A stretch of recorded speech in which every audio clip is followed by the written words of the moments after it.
The first set of inhalers that I was going to talk about today are what are called dry powder metered dosed inhalers.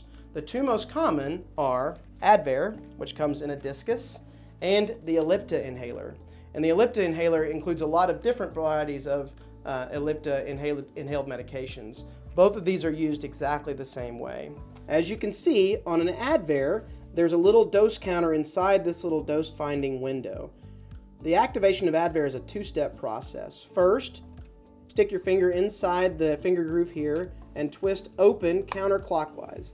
As you can see, there's another flange that pops into view. At that point, you want to push that flange completely open and the inhaler should click.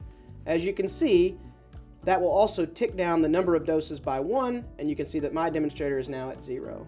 At that point, it's time to turn it 90 degrees, keep it straight up and down, and use your inhaler. Once you're completed, close the entire device with the finger groove clockwise. The Ellipta inhaler is very similar. It has a dose finding and numbering window here. As you can see, this demonstrator device has been completely used, but yours would actually have numbers. That's a one-step process. When you're ready to use your inhaler, hold the inhaler upright, click down until it fully engages and clicks, and that will cause this number to count down by 1. The next step is to tilt the inhaler 90 degrees. Don't tilt the inhaler 180 degrees because all the medicine's going to fall out. So tilt the inhaler 90 degrees. Then keep the inhaler steady, relax, put your mouth over the device, deep breath in.